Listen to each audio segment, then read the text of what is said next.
So, hello and welcome to Wands and Fronds, the weekly podcast where we cover magic, herbalism, and more. I'm Shannon, And I'm Nick. and we're your co hosts. So, today we're getting spacey. I'm really excited to be talking about Amanita muscaria and the possibility that mushrooms are from outer space. That's I feel like that's true.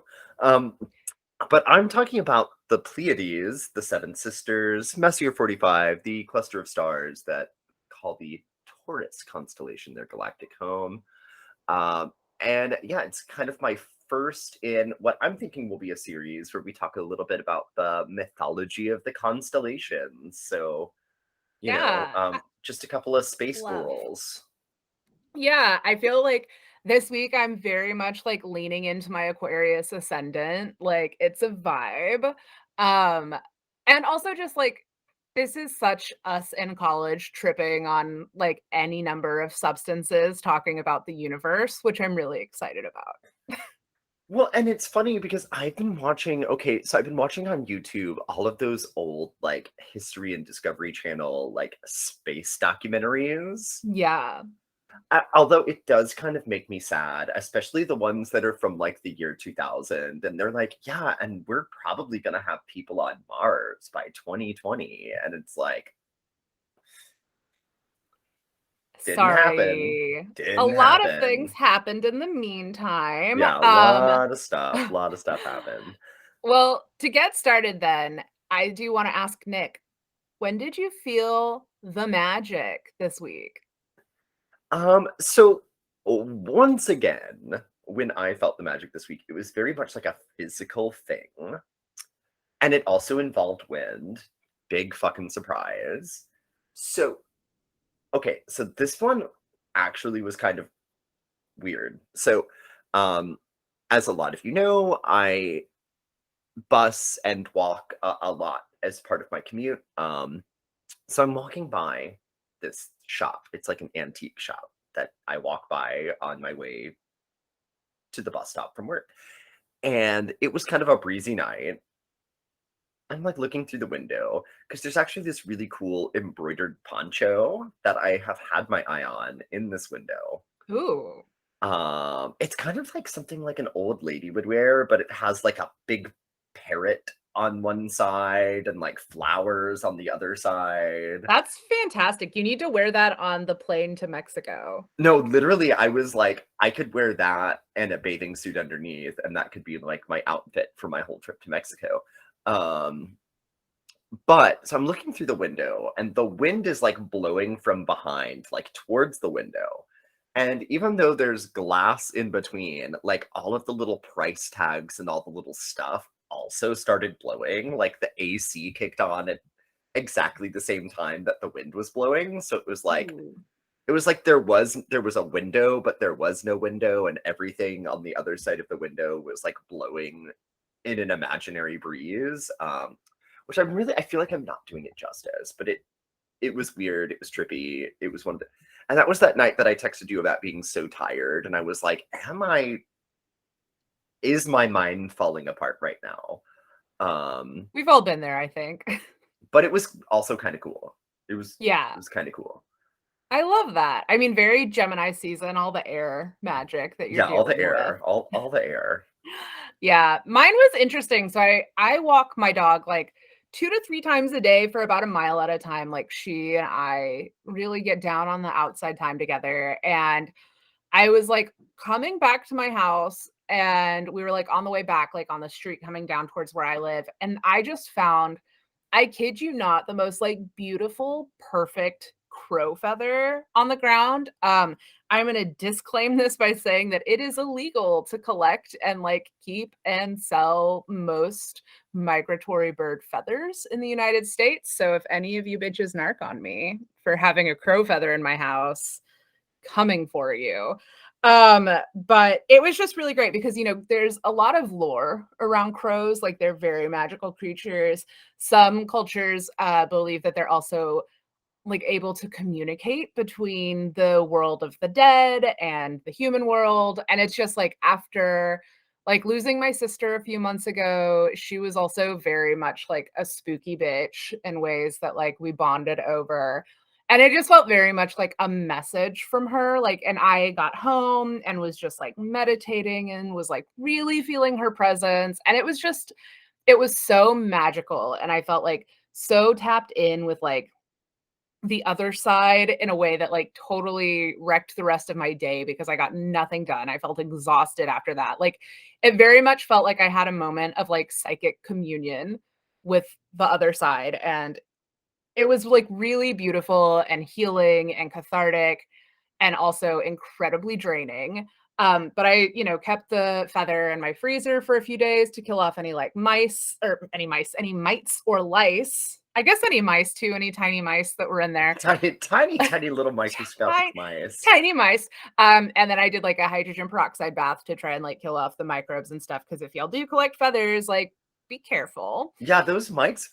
So there's like mites that live on birds can definitely affect your brain, is what I've heard. Like, there's definitely a species that like will make you like crazy, and Oh, you don't want that. cute.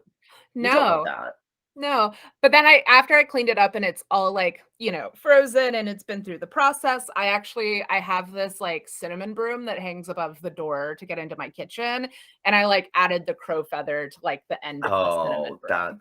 that's actually perfect. That's actually Yeah. perfect. Yeah, so it was really magical, but I mean, on a more like logical side, I do have to just say that I have gotten really into in the past couple of weeks studying like the whole sign system of astrology.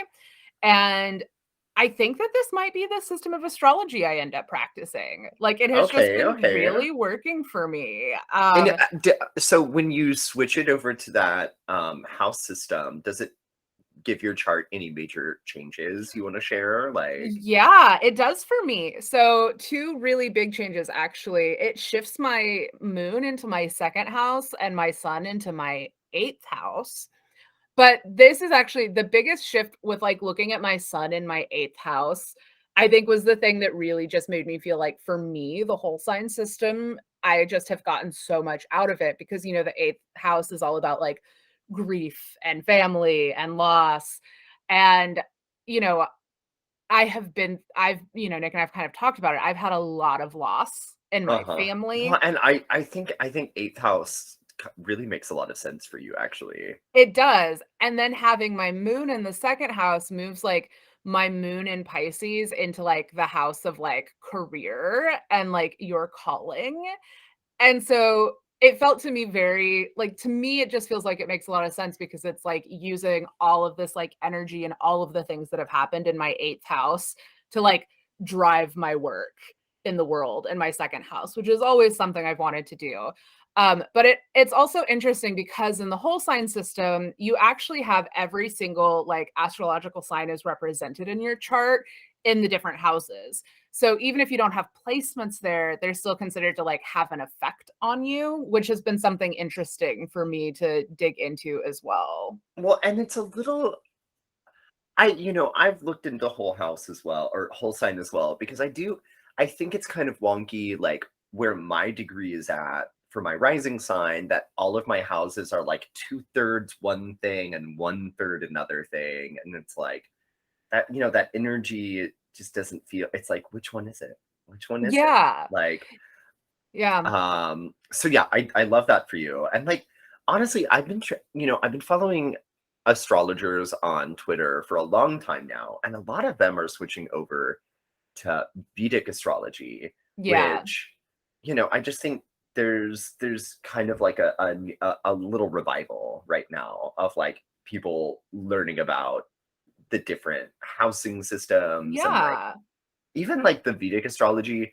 I just my only thing with that is I don't know what all of the like Vedic names are for stuff. So like when because it's all, and I'm not even I'm just gonna say it's like it's like in Hindi or Sanskrit or whatever, and it's like I those are hard words for an English speaker to pronounce They are. and kind of like wrap your head around. Um, Yeah.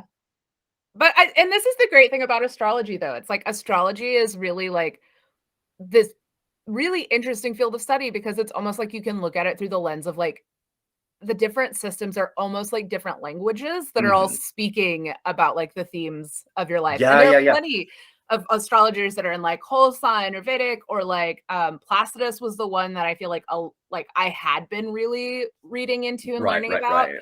But switching to whole sign for me has been really interesting. So, I mean, all of that to say, if any of y'all are into astrology, like I definitely encourage you to check out the different systems of Well, astrology. and Norwalk was this week, which Oh, actually, so, I mean, probably lots of good stuff coming out of that soon. yeah. Um, Yeah, this has been I wanna go to that one year. I will just say, like, it's expensive, um, but, like, it's, like, the biggest astrology conference, I think, in the world, but for yeah, sure in North America and or Europe, like, Norwalk's a big deal. Norwalk's Um, huge. Yeah, I'm always interested to hear about what comes out of there. The astrology podcast, like I think his name's Chris Brennan. I think that's his first name. His last name is Brennan, who's like a really big astrologer. He does whole sign houses. And I do always like listening to his perspective on like the astrology community.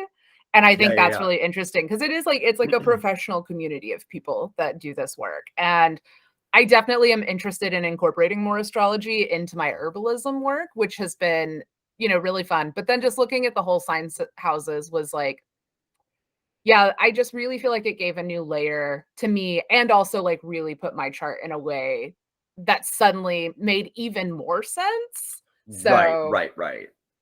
we'll see. Anyway, but we have some fun stuff to talk about today, guys. Oh, yeah. No, Mushrooms. I'm so excited about Amanitas and, like, really before you dive into it, and this is me giving bad advice, disclaimer, I'm, like, really throwing out, like, sleazy uncle vibes lately with my bad advice here on the podcast, but when I was in school, I remember I was really obsessed with Erowid, as you'll recall. Yeah.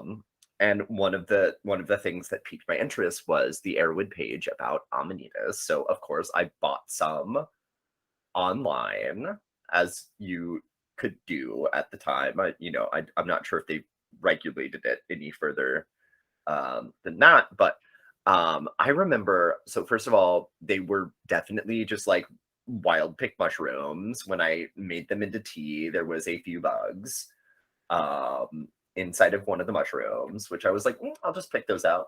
But it really did tasted delightfully of chicken.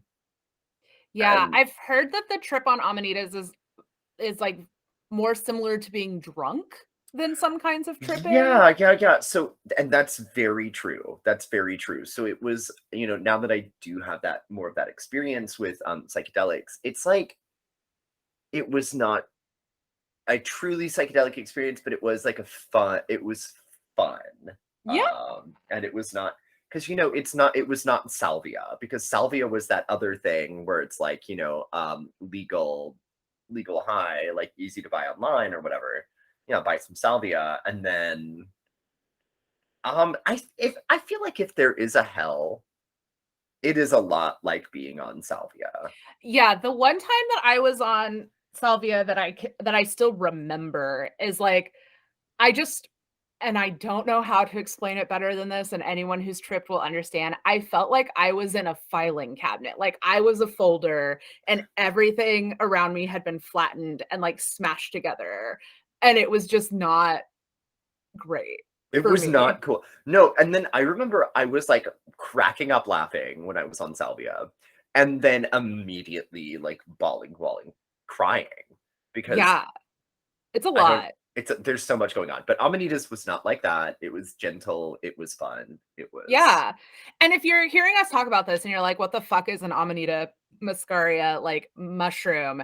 If you're asked in like when you're a little kid to draw a picture of a mushroom, like Amanita muscaria is probably the one that you're drawing, right? It's like this is the mushroom of fairy tales. It's iconic. It has the bright red orange cap with white warts and like a white underside. Like it straight up looks like a fairy's house. It's in the Or a Mario Smurf, video or a Smurf, games or a Smurf. But yeah, it's like you get a super mushroom power up if you eat it in like Mario. It is like the mushroom look, right? Like there's just no mushroom that looks more like a mushroom. than Amanita muscaria. And before we get into this topic, though, I do want to remind you because I think this is something super important to keep in mind anytime we're talking about mushrooms is that the mushroom, what we call a mushroom, is actually just like the fruit of a fungus that lives in the soil. And I think the reason that's so important to remember is because like what we see above ground is such a like tiny, tiny little piece of the fascinating network that is the fungus. And technically, if you want to break it down even more scientifically, just the cap and the gills, the part that produces the spores, is the mushroom. The stem is technically still considered a part of the fungus. So mushrooms are fucking dope. But let's talk about it's fly agaric, fly amanita, Amanita muscaria. The name like fly agaric that you might hear is actually derived from its use as an insecticide, where they would either like powder or put a piece of the raw mushroom into milk, and it's supposed to attract flies who die when they ingest the ibotenic acid that's contained in the mushroom. But there's also an alternative derivation story that postulates that the term fly here refers to the delirium from the psychoactive properties. In medieval times, it was like the idea was that flies could enter your head and like buzz around and cause insanity. Also referred to like flying ointment, which we talked about, which is likely referring to tripping balls and not literally flying. So there are a few different concepts of like where the name comes from, but this beautiful icon is native throughout the temperate and boreal regions of the northern hemisphere, but it's actually been introduced to the southern hemisphere too through like pine and birch lumber, selling seedlings down to the southern hemisphere. But it's native to conifer and deciduous woodlands. Like the biggest fairy tale vibes. Like, is there anything that says fairies more than a fucking conifer woodland forest with a bunch of amanita under the Like, trees? really, though, it's like, what's going on in Siberia? Right?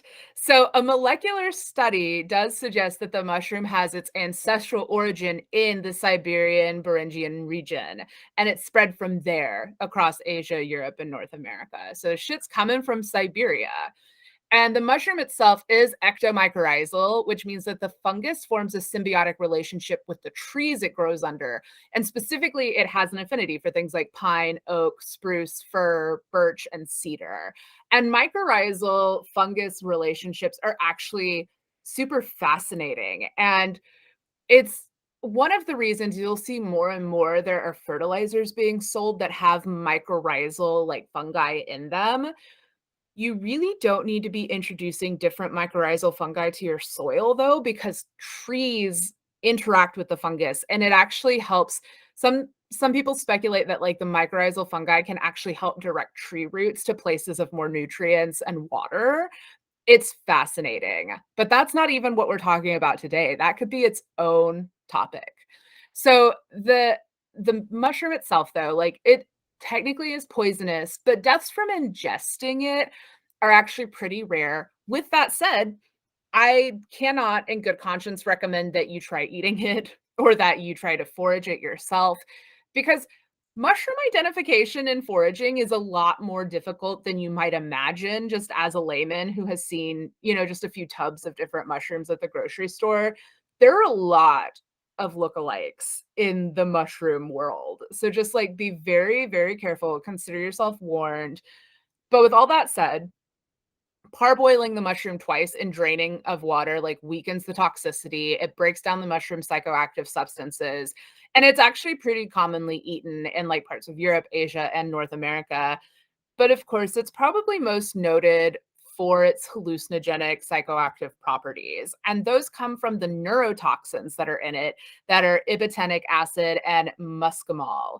So the Amanita muscaria may actually be one of the oldest known sources of entheogens, which are hallucinogenic substances that are used for like religious or shamanic purposes. They've got some documentation that's basically suggesting that Amanita muscaria could have been used, like, up to 10,000 years ago. How crazy is that? I mean, that's really like 10,000 years ago, there was still a couple of woolly mammoths kicking around on that island, actually in Siberia. Yeah. Can you And imagine tripping balls and fucking seeing a woolly mammoth? I mean, really though, What a really, time to be alive. what a time to be alive.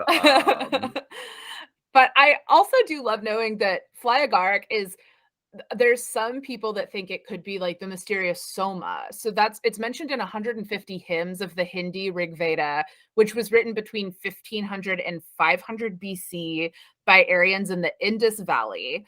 And Soma was a moon god, but was also a plant and a holy brew that was worshipped. And there have been some suggestions that like the identity of the plant in question could be other things. But if you're looking at the way it's described and the purpose, like the experience of people that are consuming the beverage, Amanita muscaria like really fits the bill. The Celts also loved it. They would purify themselves before going on like these vision quests, though, by fasting and meditating for 3 days prior to consumption. Like they would just drink water. The Koryak people of northeastern Siberia had an interesting practice where a shaman would actually ingest the mushroom and then others would drink his urine afterwards to hallucinate, which, like, in contemporary, like modern times, that might sound gross, but the process did also involve like the shaman doing a water fast for up to a week beforehand. So at that point, it's like his urine is mostly just water and mushroom because the way it works is like your body absorbs the hallucinogens first and then they're actually expelled unadulterated into the urine, which Well, and actually, they had fascinating. mentioned that in the Airwood, just to kind of jump in here, like some people were like, and if you really, really want to go for it, you could drink your pee. And I chose not to drink my own pee.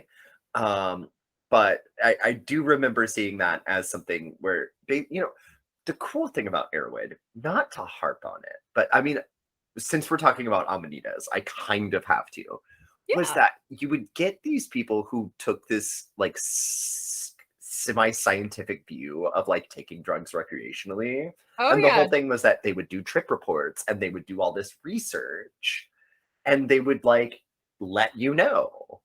And it's like it's good to have a resource like that because I Yeah. feel like in this day and age, in the era of euphoria high, like there is almost this kind of like, oh yeah, like it's cool to just do drugs. And it's like, absolutely not, kids. Do your research beforehand. Yeah. Like, Arrowhead is like what to expect when you're expecting for delinquents, and it was yes, very important for a lot of it us. was a very formative experience. Yeah. So back to amanitas though. So reindeer in Northern Europe ate amanitas because they also really like to party.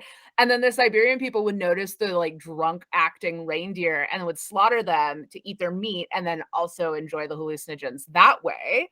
And some historians speculate that Viking berserker warriors used the mushroom to get into their berserker state, which would be very fascinating. And if anyone has seen the Northmen, there is a depiction of them getting into the berserker state like through this ritual around a fire, and it is very creepy and really interesting. Like, go Eggers. He does his research. But we can't talk about amanitas without talking about Santa. Like, did you see that one coming? You I should did have. not. You really just, I mean, you mentioned reindeer, so But here we are with Santa Claus. So we know that Santa Claus is an amalgamation of like several folklore characters, including one of my favorite pieces of it, a Scandinavian house goblin who would protect you from like evil spirits if you shared your midwinter feast with him. I would love to have a Scandinavian house goblin. I'm just putting it out there. Also, the Byzantine archbishop who became St. Nicholas was renowned for being kind to children. We're not going to read further into archbishops that are too nice to kids, but you may have yeah, in seen, this day and age. yeah, I'm like very sus about that. But you may have also seen some of this, like these more recent theories going around basically via internet meme. Like I saw this one a lot, I think last year. But the idea is that the Siberian use of flagark is also like super clutch in the development of Santa. So at midwinter festivals, the Siberian shaman would enter the yurt through a smoke hole at the like top of the yurt, essentially. And the reason he would do that is often because of like snow. It's like very practical. It's easier at night to get into yurts through the ceiling because it's Siberia in winter. So he would like enter this way and then he would do his ceremonies with people and then he would leave the way he came through the chimney. And it's possible that ordinary people maybe thought he could fly himself, or with the help of Flyagaric, fly off with drunken reindeer who are also partying on this mushroom. And we know, of course, that Santa's known for his red and white outfit, which happens to be the exact same color scheme as this mushroom. And of course, he comes with a sack of gifts, perhaps things that are coming in for ceremony, comes and goes via the chimney, and of course flies away with reindeer to the North Pole. Coincidence? I at this point, I think not. I think I not. mean, yeah. He's literally dressed like an Amanita's mushroom. He is. But let's talk about the magical uses of the mushroom. There are some like folk herbalism uses of it, but again, as a practicing herbalist, as people on a podcast, like I just like cannot in good conscience recommend that you eat a poisonous mushroom. You're adults, make your own decisions. I am not going to recommend that anybody does it. Don't sue me.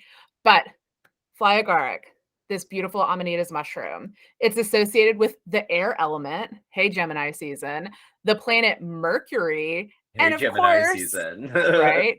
And of course, Nick, Dionysus, Oh, of course, of course. right? Every time I find out something new about Dionysus, I'm like, I literally would have been in a Dionysian cult Yeah.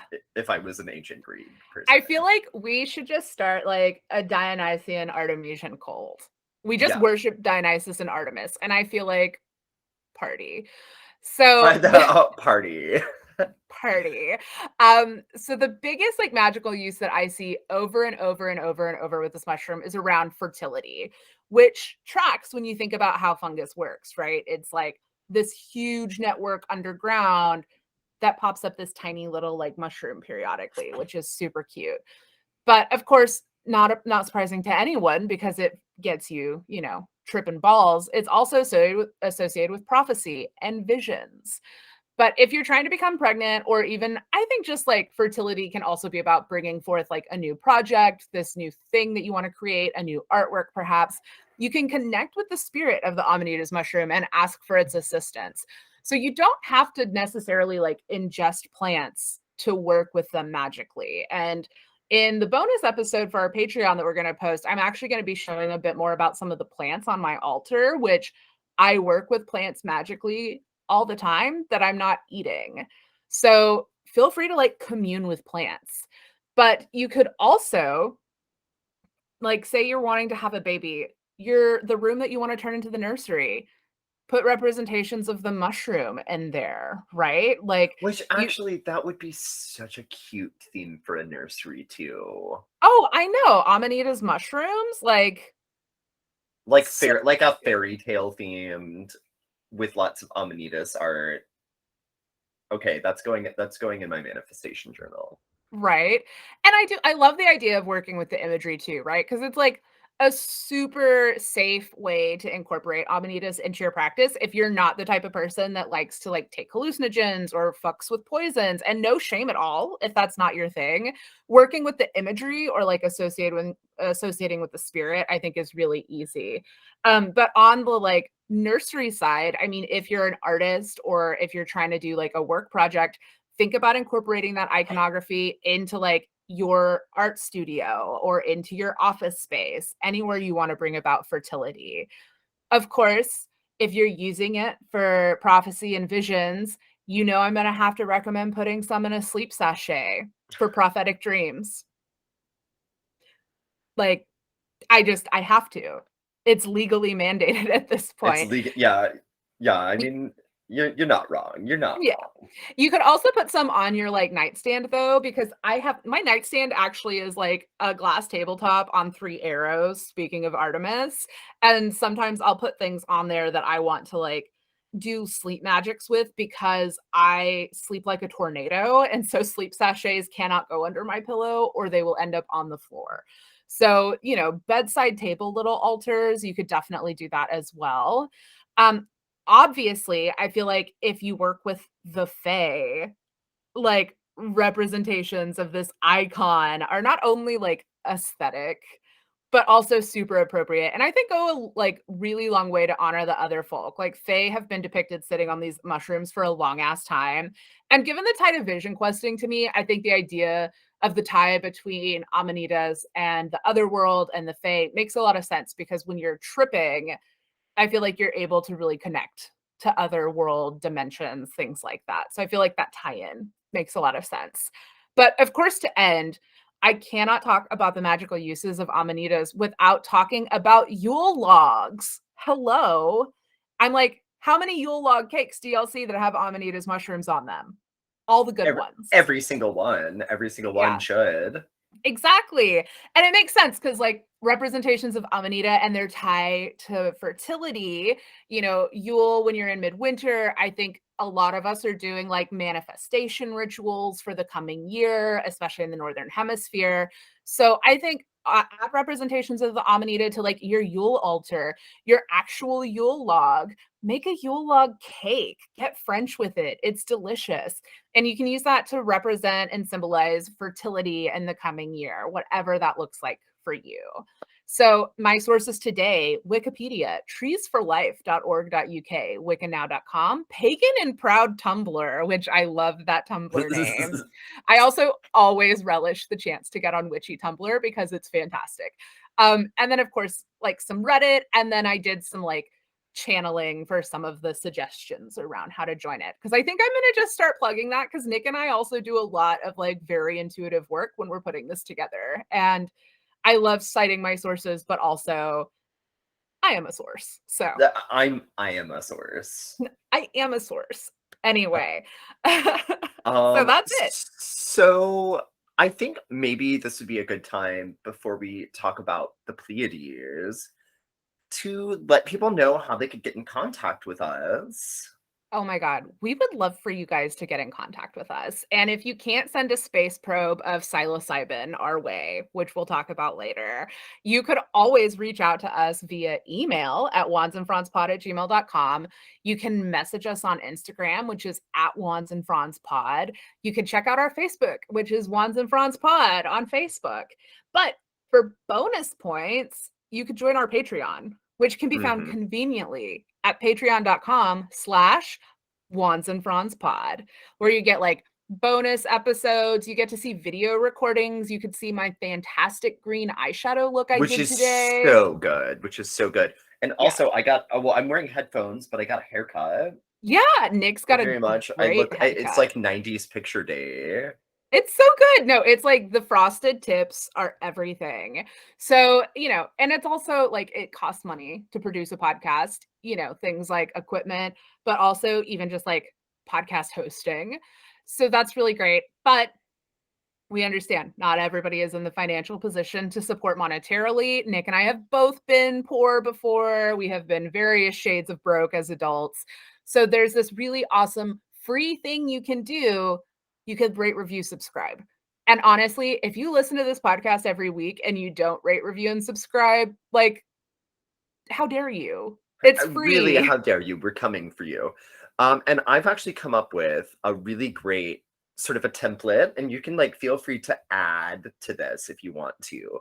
But if you on Apple Podcast, and you can leave a review there.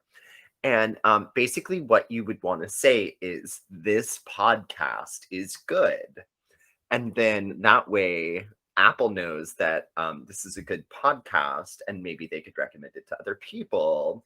And anyone who does so will get a free tarot reading from me. You can reach out, let us know, be like, hey, this is my username on Apple, and I left this review, and I will absolutely sit down and do a personalized tarot reading for you. So that is Yeah. something that you can do for free to get a tarot reading. Again, that recommended template. This podcast is good. 5 stars. Yeah, So guys, you don't even have to come up with your own review. we And I really know did. We did it for you. we know how many listeners there are, and there are a lot more listeners than there are reviews. And guys, I'm a little disappointed You're in you. taking advantage. You're taking advantage. Like this should be a two-way relationship. Yeah. We need this from you. Guys, we need Give emotional me that. support. Give me We that. started a podcast because we wanted emotional love and feedback and support from And people. validation even. Like So much we validation. crave your validation. Okay. Well, I think that's Well, enough. I think we So did it. let's talk about the Pleiades. Um, so this week I'm very excited to start off. Speaking of reaching out to us, I would love to know if people like this idea or if they hate it. And if you hate it, I am an Aries, and it's Gemini season, so I will come to your house and I will argue with you. Just so you know what you're getting yourself But we into. do welcome it anyway. We welcome We that welcome feedback. it. We welcome the Nick feedback. loves a fight. I do. I do. I love a hearty debate. Um, but basically this is the first in what could be a series if people enjoy it, about the mythology of the constellations. So since this is new, again, please let us know, give us some feedback. But diving in, I also think there is a bit of a void in content for space witches. And like 100%. like witches are into nature and space is part of nature. Space is part of nature, like just as much as like a waterfall or a tree. Yeah, it's um just further away. it's just really far away. But space is also really cool, and I'm just gonna say, like, I was a telescope kid and I had like a map of the constellations that you could like project onto your ceiling. And, like this kind of shit just really gets me going. So, without further ado, let's get into the Pleiades, which we have chosen to be our first mythology of the constellations segment. So, to those who do not have a kind of passing familiarity with the night sky, the Pleiades constellation, um, which is part of the Taurus constellation, it's a cluster of stars, and it's sort of like a fuzzy. It's fuzzy because it's in a nebula of gas. So the stars, when you look at them through a telescope, kind of have an aura around them, and they're all sort of bright blue hot stars with like an aura around them. But it's sort of roughly shaped like the Big Dipper. Like the six main stars that make up the Pleiades kind of look like a little version of the Big Dipper, and that can help you identify it. But a really easy way to find it, and something that I think is going to be pretty accessible to most people, is, like we'll forgive you for needing a roadmap to find the Pleiades, but we all know Orion because of his very famous stellar accessory, Orion's belt, which is very easy to find in the night sky. Um, so if you follow the line of Orion's belt, which kind of goes at a bit of an angle, Yeah. so from left to right, it kind of goes up. Like if you're standing, if you're looking northeast, you'll see Orion, you'll see the belt. It's kind of going up. If you follow that line, like if you were to continue that line of Orion's belt straight through, it ends up at Pleiades. So there's a little hot tip for you, and it's actually quite appropriate that Orion's belt is pointing at the Pleiades, considering the large part Orion will be playing in the actual story of the Pleiades. So pop a little pen in that. But traditionally, the constellation is described as being the six brightest stars we can see from the cluster, although scientists have included several others that aren't visible to the naked eye, but are visible through a telescope. And the cluster does include hundreds of stars, and it's actually the closest globular cluster to Earth at 444.2 light years away. 444. Which 444, I was like, ooh, okay, hi. Um, but the ones you can see with the naked eye, there's six of them. But that number six might be raising a brow Because among what? those of you who are at least somewhat familiar with the story, because the Pleiades are famously known as the Seven Sisters, which Nick, actually, how is how does 6 stars translate into 7 sisters? well, I'm going to tell you, but first I will say that the Aboriginal name for the constellation Pleiades also translates to Seven Sisters and predates the Greek myth by a couple of thousand years. So, something that's interesting. Of course, we're looking at the Greek version, but yeah, Seven Sisters. And we're going to knock this out right at the beginning, though, because it's also a key part of the story. Because the youngest of the Pleiades sisters, Merope, married a mortal man called Sisyphus, and now hides her face in shame. Hence why 6 stars, 7 sisters. There was also this thing about, I believe it's Alcyone, who did something in the Trojan War and then wore a veil afterwards because she was like in mourning. So they also say that the missing one is Alcyone, but the Merope thing is like a central part of the story of the Pleiades, so that's what we're going with. Yeah. Because to me that makes a little more sense considering this is like what they're known for. Yeah. But let's go back to the beginning. So the Pleiades are the 7 daughters of Atlas, which you will know Atlas as the guy who holds the sky up. And an Oceanid called Pleione. So Pleiades means the daughters of Pleione, and Pleione sort of roughly translates to like shimmering light, glimmering light. It's like something to do with like ocean sparklies, and that's kind of like her vibe, right? I would Which love someone to describe ocean sparklies as my vibe. right. And so because they were so beautiful and powerful, they were highly sought after as mistresses to the gods, which ultimately leads to the trouble. So, but let's meet the ladies and get a little background for each. So, first we have Maya, who is the oldest sister, and oh, yeah, by the way, the mother of Hermes by Zeus, so no big deal. Next up, coming down the runway, we have Electra, cool name alert, right? Who also had children with Zeus. Zeus is very horny. We know this. Named Dardanus and Lazion. And then there's Taigete, who, you guessed it, had a baby with Zeus. Lacedaemon, who is the mythical founder of just a little place called Sparta. Wow. Like I don't know if I you've think heard of I've it. heard of her. I think I've heard of her. And coming up next down the runway, Alcyone, also called Halcyon, who had 3 beautiful children with Poseidon, the god of the sea. Speaking of which, our next sister is Seleno. I'm probably butchering that. Who did have children with both Poseidon and Prometheus.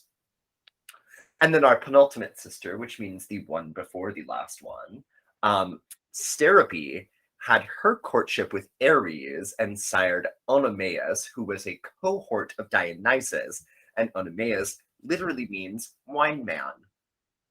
So, That's a great name. Wine Man. wine man. And lastly, and certainly not leastly, we have Merope, who, by spurning the advances of one Orion the Hunter, gets the sisters in a whole heap of trouble.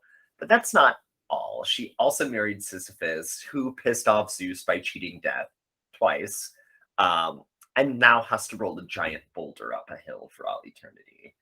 Yeah, leading to like my favorite term, a Sisyphean task. Right.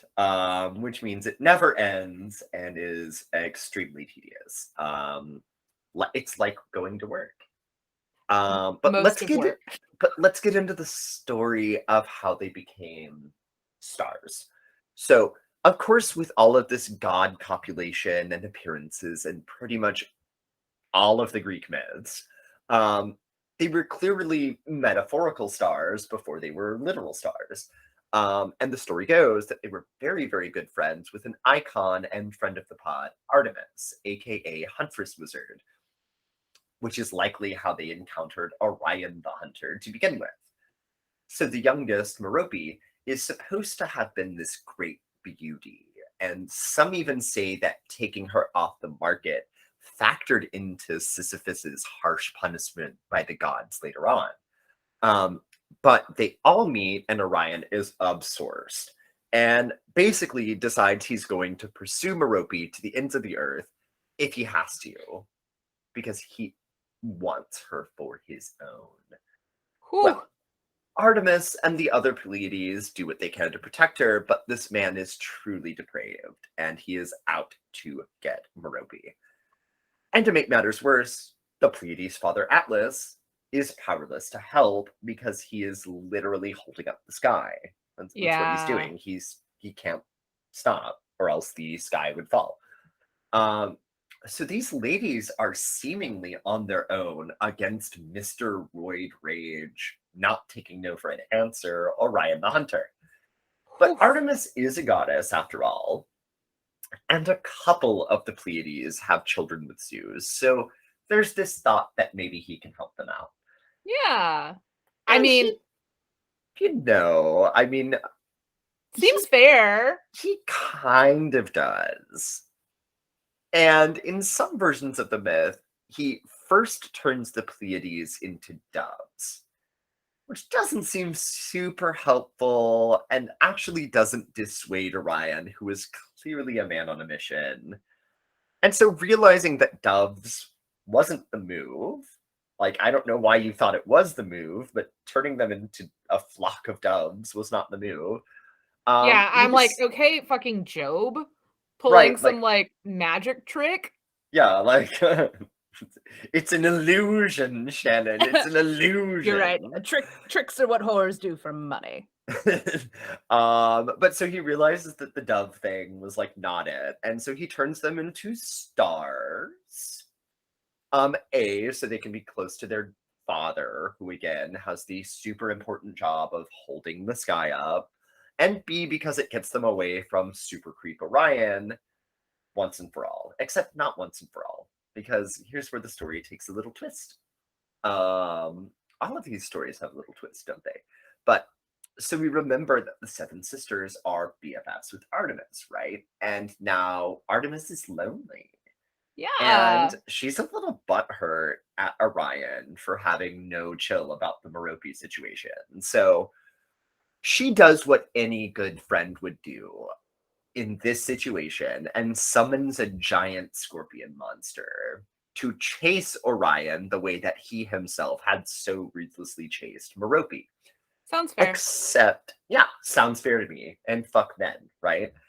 Except for some reason, Zeus decides to help Orion now out of his permanent chase with being chased by a scorpion forever.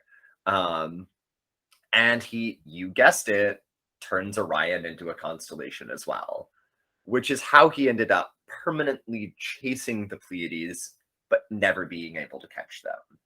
He didn't, he wanted to sort of honor his deal that he made to help out the Pleiades, so Orion can pursue but never catch them. And at this point, I'm sure Artemis just had to be rolling her eyes so hard she sprained her face, because that's kind of what I did when I read this Yeah. through for the first time. I'm like, Zeus, you're a fucking idiot. Like, why? It's just an awful resolution to the whole story. But that's why during the months of the year, which again, October through April, so fall, winter, that you can see the Pleiades in the northern hemisphere. Every night they're chased over the horizon by Orion, sort of towards the northwest, who is again always in pursuit but never catching up.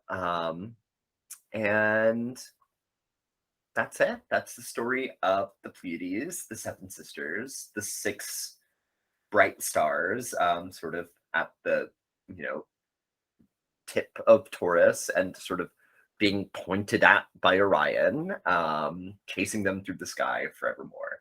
And Orion also, the creep. the absolute creep. And like, I don't care how cool your belt is, man. You know what's really cool? Consent. Yeah, no means no, Orion. No means So no. Oy vey. Men. Oh, truly, truly, truly. God, they've never been able to be trusted. Well, in lieu of doing a deity profile this week, I'm going to be exploring the idea that mushrooms are from outer space. And I think this is really fun. Initially, I was going to do Atlas, but then I was just like, this rabbit hole is really dope. And there's really no other time that I imagine we'll have the ability to get into psilocybin being a gift from aliens. So, because this is our podcast and this is really like fascinating and magical AF, this is what we're doing. It's not directly tied into magic, but come at me. So let's go back to the very first thing, though, that we talked about in the Amanita segment, right? The structure that we call a mushroom is just the fruit of the much larger organism that lives underground and is made up of connected filaments called mycelium. And a lot of modern scientists actually say that mushrooms are more closely related to animals or humans than plants because mushrooms breathe oxygen, they exhale carbon, they contain no chlorophyll, all very mammalian things.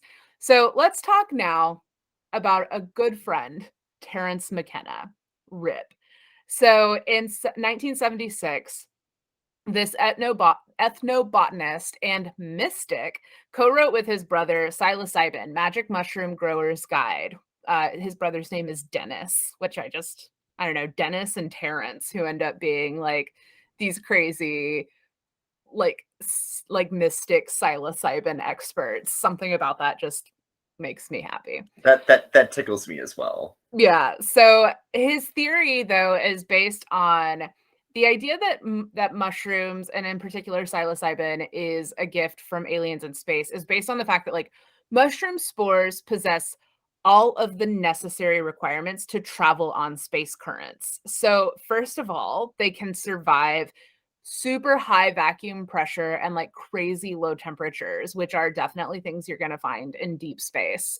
The casing of a mushroom spore is also one of the most electron dense materials in nature, almost akin to like metal. And the dark blue or deep purple of the psilocybe cubensis spore is considered the ideal color to protect against ultraviolet radiation, which is one of those things that is going to kill most things dead in outer space. So the next logical step, when you consider how perfectly like created psilocybin is to travel through outer space, is that it's a fucking alien space probe. Of course. So one single mushroom in its sporulization phase can shed up to 3 million spores a minute for up to 6 weeks.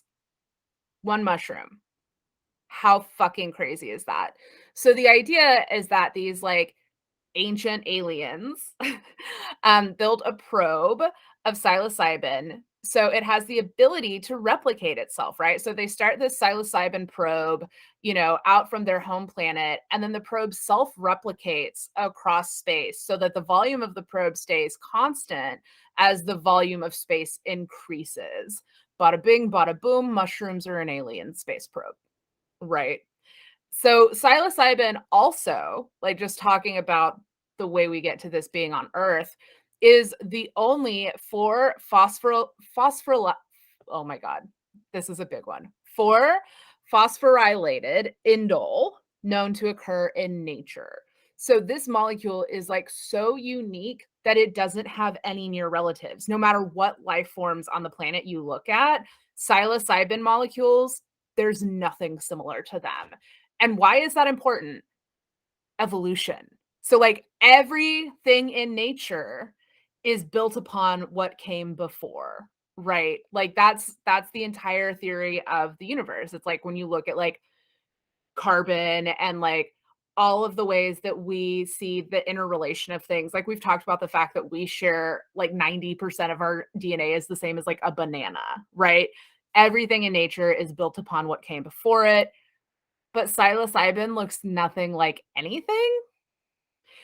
So that's like really one of the very biggest indicators that people think that it's like not from a terrestrial source. That's kind of like what they consider like an extraterrestrial thumbprint because you can't find anything related. But also, living mushroom spores have been found and collected in every single level of Earth's atmosphere, which is mind-boggling. It's like, I know they can produce a lot of spores, but to me, I just don't understand how they would have ended up in every layer of our atmosphere if they originated here. Like, Right. No, there's a lot there's a lot to take in there, but it really makes me think, and I read recently in 2001: A Space Odyssey, and it's like a similar thing, but like not with mushrooms, where they're like basically send a machine to like upgrade the humans. It's like yeah. they're kind of like gift to us, to basically be like, okay, well, there's these monkeys that like throw rocks at each other, and they can What do if they better. were smart? What if they were Yeah. smart? So that's like really the idea here between about like psilocybin is like the idea is that once the mushrooms and like the psilocybin ended up here, it took root in the brains of our ape ancestors, and that like thing that makes you trip basically helped spark and create human intelligence as we know it, like a little gift from our ancient alien friends. And the entire like concept here is like Earth just got lucky. Like these aliens didn't necessarily target Earth. They kind of just sent the mushrooms out to blanket the galaxy with intelligent life. And our ape ancestors just happened to get a little bit of that cosmic goodie bag. So Which my I do love that idea. I do too. I do too. And so the sources are wholesellium.com and explorebigsky.com. But like really, there's so much to dig into here. And I'm pretty sure that I'm pretty sure Terrence McKenna was also a Scorpio. November 16th. I think he's a Scorpio. Yeah, that's Scorpio. That's for sure a Scorpio. Which doesn't that just make sense? Doesn't that just make sense that yeah, like really going for the deep dive, Terrence. Thank you so much for your Yeah. but also it kind of like factors into like this idea of panspermia too, Yeah, where exactly. there might have been like some singular event that like seeded like single cell life forms across the universe as well, like because really there's a bunch of theories abound. Theories abound as to where the first single-celled organisms came from, but in no lab recreation of the conditions of early Earth does a single-celled organism just congeal in the gutter, Nope. like, and they literally cannot figure it out. And there's something to that. I mean, no answer isn't an answer, and like science do your thing, but the fact that you could take every chemical element that was present on early Earth and subject it to the conditions, temperatures, lighting, etc., that would have been present in the early Earth, and nothing happens, is that's okay. Yeah. And I just Yeah. feel like it is so magical to me. It's like, I know this is like a magic and herbalism podcast, but to me, the idea that like human life in and of itself could potentially just be something that was just gifted to us from another like intelligent being. Because when you look at the evolutionary timeline of like the universe, there was ample time for so many intelligent civilizations to develop and fall before Earth even became like a habitable planet. Like, Right. so it's not totally out there. And I just feel like when, as a witch, part of my concept of magic is that we are just like tapping into this like network of energies that exists throughout the entire universe. And psilocybin and mushrooms being a gift to create intelligence from outer space makes that make even more sense to me. So, Well, really you're making my brain hurt. But I do love mushrooms. I've actually been wanting to take a mushroom trip. And actually we should talk about mushrooms a little bit on our Patreon bonus episode that we're recording today, because yeah. but all of that to say, it's almost the bitter end. It's time for the tarot scope. And so as you guys know, we've been doing the little zodiac cards, which hold on, I've got them right here. So let me. So this week I drew Aries, which is me. Hey, But Ram. let's see, let's see, is there anything, so it does say that my flowers are honeysuckle and thistle, which thistle kind of feels more like the mood with this tarot reading I'm about to do. So Taroscope time, people. It's for Aries. It's for me. It's the Ten of Swords. It's not good news. And I guess we're kind of back to me giving the bad news. So for all of you Aries babies out there, let me just tell you that right now that I know that we have been going through it lately. There is a deep sense of distrust and betrayal, and honestly, a big feeling of having salt ground into an open wound. But guess what? This is the worst you're going to feel. So that's some comfort, right? Like, this is literally the worst you're going to feel about this situation, is like right around this time. And it's always darkest before the dawn vibes, and we're talking about space, so like I'm sure there's something poetic there. I'm just not thinking of it right now. And what I will say though is, take care of yourselves, guys, because Yeah. it can be so easy at times like this to like really lean into it instead of being kind to yourself. And ultimately, in this moment, that's what you should be doing, because stuff like this is rough. But believe me, beating yourself up because other people's thoughtless actions only prolongs the pain, and really the suffering is what you make of it. So, Yeah. um, but take some time to cry. I mean, honestly, I will say my roommate has been out of town the last couple days, and I think Shannon can attest to the fact that last night I did get very gen drunk and get very, very deep into my feelings. Which sometimes it's good to do that, though. Sometimes it's like Yeah. it's not good for the person you're texting at 3 a.m.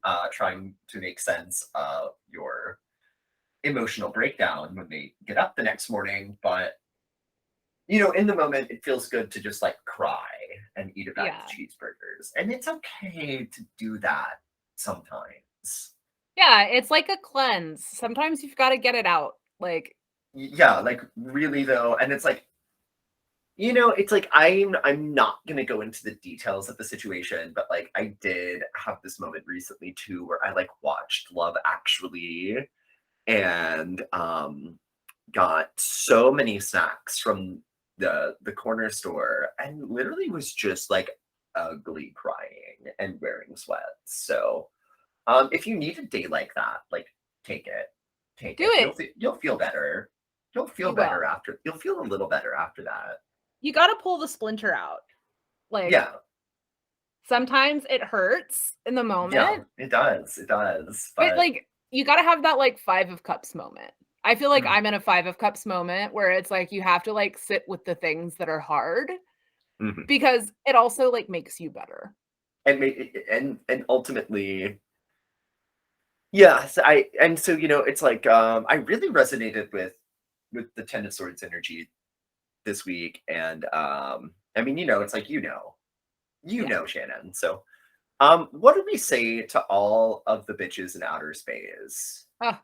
To all of the bitches in outer space, blessed be bitches. Blessed be space bitches. Goodbye. Bye now. Woo!